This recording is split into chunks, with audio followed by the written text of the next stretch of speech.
Salam, hər vaxtınız xeyir olsun. Bugün sizə hər kəsin demək olar ki, çox maraq dairəsində olan, tez-tez də mənə müraciət edirlər, bununla bağlı da çək. Çalışma izni.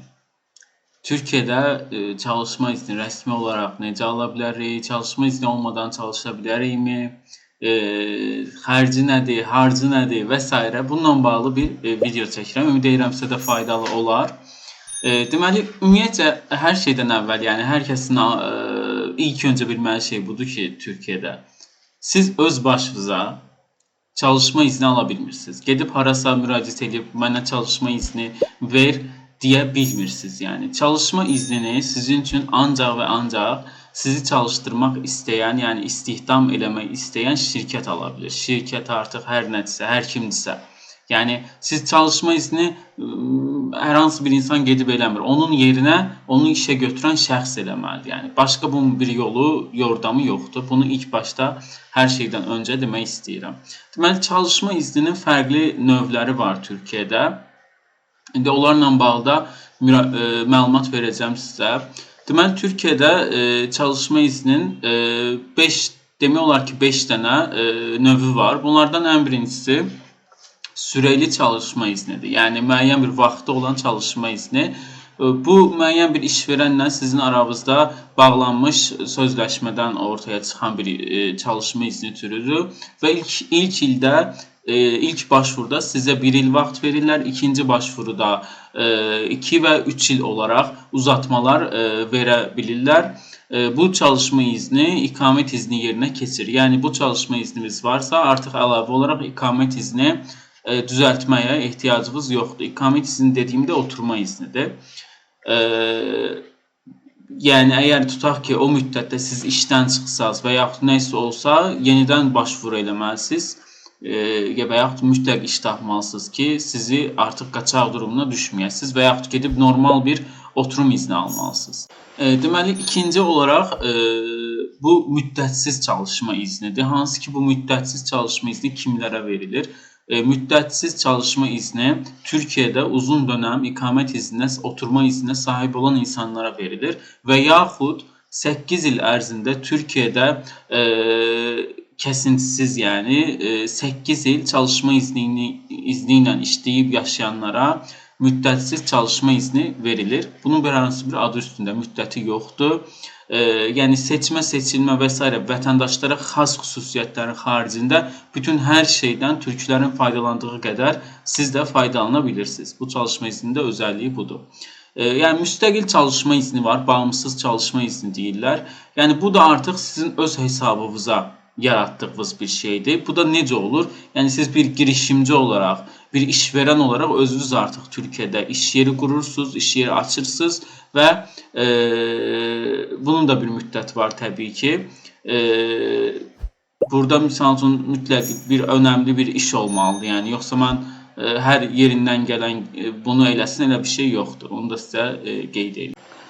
Bir də turkuaz kart var. Turkuaz kart nədir? Turkuaz kart dünyada, nə bilim, bəlkə bir sənətçisizsə, xüsusi uğurlarınız varsa, idmançısızsa, xüsusi nailiyyətləriniz varsa, bu sizlərə verilir. Yəni, yüksək qabiliyyətli insanlara verilir. Yəni, seçilən insanlara verilir. İlk 3 il geçiş olur. Ondan sonra da sürəsiz bu izni onlara verirlər. Təbii ki, bu ilk 3 müddətində də hərəkətlərinə fikir verməlidir. Yəni, mənim çalışma iznim var deyə hər işi eləməməlidir. Çünki onu ləğv də eləyə bilirlər. Yəni, bu turkuaz kartı al şeylən deyə vermirlər. Yəni, sürəsiz çalışma izni verir sizdə bu turkuaz kart. Həmçinin ailə yaxınlarına da bu sayədə iqamət izni verilir turkuaz kart vasitəsilə. Deməli, əziz insanlar, bir də ümumiyyətlə çalışma izni müafiyyəti deyilən bir şey var. Bu artıq qısa müddətli bir şeydir. Yəni, tutaq ki, siz gəlmişsiniz Türkiyəyə hər hansı bir təlim verməyə və yaxud nə bilmək, əskərsiz, polissiz, hər hansı bir avadanlıqdan gəlmişsiniz, burada təlim verirsiniz və s. Bu tip insanlara verilir və uzadılmır bu çalışma izni, onu da sizə qeyd edeyim. Deməli, hər yoldan keçən işverən sizin üçün çalışma izni ala bilməz.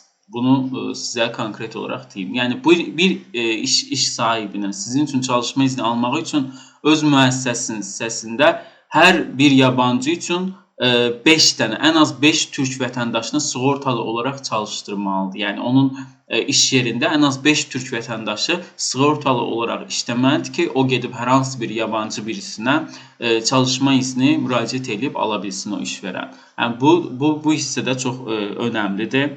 Burada müəyyən istisnalar var ki, misal üçün əgər sizin şirkət, yəni iş sahibinizin yəni son 1 ilə aid satışı, yəni qazancı 50 milyon TL-nin üstündədirsə, ona bu 5 türk vətəndaşını çalışdırmaq məcburiyyəti, bu şərt qoyulmur. Yəni o 5 türk vətəndaşı çalışdırmadan da sizin üçün iqamət üzr istəyirəm, çalışma izni ala bilər. Bir digər önəmli məsələ isə yabancı tələbələr Türkiyədə çalışa bilərmi rəsmi olaraq? Qayda qanunu bunun necədir? Hər kəsə maraqlı olan bir məsələdir. Deməli, əziz dostlar, Türkiyədə əgər siz subbakalavr və yaxud bakalavr təhsili alırsınızsa, siz birinci sinfi bitirdikdən sonra, yəni birinci kursu bitirdikdən sonra çalışma izni üçün müraciət edə bilirsiniz. Amma burada belə bir şərt var ki, siz ən çox həftədə 30 saat işləyə bilərsiniz. Yəni part-time, ancaq part-time çalışma izni üçün müraciət edə bilərlər sizin adınıza. Magistr, doktorantlar üçün isə belə nə birinci il şərti var, nə də saat şərti var. Magistr və yaxud doktorantlar Türkiyədə hər hansı bir iş sahibi onlar üçün çalışma izni alarsa çox rahat bir şəkildə işləyə bilərlər. Bununla bağlı hər hansı bir sınırlama yox. Bir işverəni sizin üçün çalışma izinə başvurmaq üçün ilk öncə sizin ən az bir 6 aylıq Türkiyədə yasal oturma izniniz olmalıdır ki, onun üstündən sizə çalışma izni düzənləsin. Əgər sizin çalışma oturumunuz yoxdursa, sizə çalışma iznini düzənləmək olmayacaq. Yəni o yüzden ilk müəyyən qədər bir oturum izniniz olmalıdır ki, onun üstünə sizdən çalışma izni düzəldilsin. İşte 30 gün müddətində əgər əksik bəlgə varsa, bunları yığıb yığışdırırsınız, verirsiniz və ondan sonra 30 günün sonunda işverən SGK-ya sizlə bağlı, işə girdiyinizlə bağlı bildirim edir. Ondan sonra siz rahat-rahat çalışırsınız. Bu arada bunu qeyd edeyim ki, çalışma izni iqamət izninin yerinə keçir. Yəni siz çalışma izniniz varsa, sonraki illərdə çalışdığınız müddətdə təbii ki, əlavə olaraq oturum izni düzəltmirsiniz. İqamət oturum izni deməkdir. Mən dilim öyrəşibdən hər dəqiqə iqamət deyirəm. Yəni oturum izni düzəltməyinizə ehtiyac yoxdur. Müəyyən xərclər var bununla bağlı. Yəni əgər 1 illik sürəli çalışma izninin yəni çıxartmağın ümumiyyətcə maliyyəti 13.538 TL-dir. Hansı ki bu işverənin maliyyəti deyil, yəni sizin ödəyəcəyiniz puldur. Sürəli çalışma izni 2 illik 26.000 TL-dir, 3 illik 36.000 TL-dir, 4 illik 51.000 TL-dir. Bunu özünüz Azərbaycan manatına çevirərsiniz. Yəni uzun müddətli, yəni müddətsiz daha doğrusu çalışma izni 126.000 TL-dir, sərbəst çalışma izni isə 126.000 TL, yenə də eyni qiymətdir. Belə, yəni əziz insanlar, yəni sizin çalışma izni almağınız üçün mütləq sizə iş verən müraciət eləməlidir. Siz müraciət eləyə bilmirsiniz. Bu konkret bir məsələdir. Yaxşı, bəs bu Azərbaycanlılar Türkiyədə nə işdir? Gəlin biraz dedikodu eləyək. Azərbaycanlılar Türkiyədə çox yüksək vəzifələrdə işləyən Azərbaycanlılar da var, çox aşağı səviyyədə işləyənlər də var. Yəni bilirsiniz necədir? Əslində bu sadəcə bizə aid bir şey deyil, yəni. Misal üçün, türklər də Almaniyada məsəl üçün və yaxud Amerikada çox belə bəsit işlər. Baxsan ki, burada çox yüksək ixtisası var, yaxşı ixtisası var. Gedir amma xarici bir ölkədə ya kurye olur, ya afisiyant olur, ya qabiyan olur və s. Yəni bu vətəndaşı olmadığınız ölkənin xaricinə çıxanda artıq biraz şərtlər çətinləşir. Yəni bu xarici ölkədə yaşayan Azərbaycanlılar məni çox yaxşı başa düşər.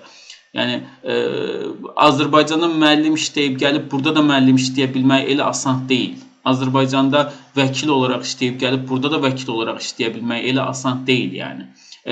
Mümkünsüz deyil, amma asan da deyil, yəni. Bunu keçmək üçün müəyyən proseduralar lazımdır, biraz çətinliklər lazımdır. Misal üçün, burada çalışan qadınlar var, Azərbaycanlı qadınlar əksər vaxt nə idi çalışırlar? Gəlirlər, misal üçün, firmalarda çalışırlar, firmalarda, fabriklərdə çalışırlar, asgari ücretlə çalışırlar və yaxud xəstə baxırlar. Xəstə baxanlarda bəzən onlar üçün oturma izni alırlar, çalışma izni alırlar, üzr istəyirəm. Bəzən almırlar, gizli, qaçaq olaraq baxırlar xəstəyə və yaxud turizm sektorunda işləyən Azərbaycanlılar var. Turizm olaraq əsas çox vaxt şeydə işləyirlər. Reception'da işləyirlər.